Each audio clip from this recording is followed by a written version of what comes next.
Narito na ang PTV Balita ngayon. Isang grass fire ang sumiklab sa bulubunduking bahagi ng Barangay Virbira sa bayan ng Carasi sa Ilocos Norte. Sa report ng Office of the Civil Defense, pasado alas 2 kahapon na magsimula ang apoy. Tinatayang nasa 300 hektare ng lupa ang naapektuhan.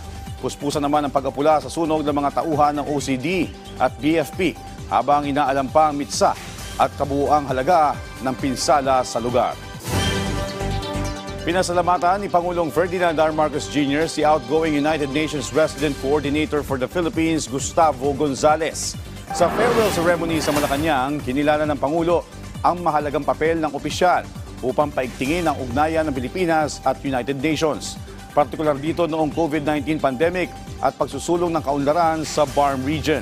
Si Gonzales ang nagsilbing UN Resident Coordinator at Humanitarian Coordinator sa Pilipinas mula noong 2013 at nakatakdang magretiro.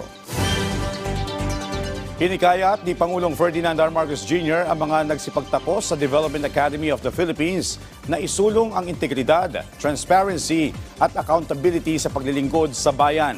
Sa kanyang mensahe, binigyan diin ng Pangulo na mahalaga na tiyakin na nagagastos sa tama ang bawat sentimos na inilaan sa mga proyekto at programa ng gobyerno.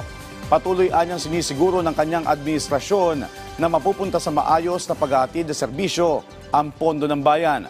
Dagdag pa ng punong ehekutibo, mahalaga ang pagkakaroon ng disiplina sa bagong Pilipinas. I trust you to ensure that every centavo appropriated to your offices be spent judiciously and wisely for projects that sustainably benefit the Filipino people, not only of this present generation, but all those who are to come. The Filipinos deserve no less than our utmost diligence, accountability, and our integrity.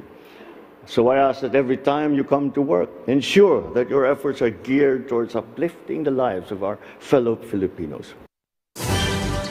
At yan ang mga balita sa oras na ito. Para sa iba pang updates, i-follow at i-like kami sa aming social media platform sa @PTVPH. Ako po si Joshua Garcia para sa Pambansang TV sa Bagong Pilipinas.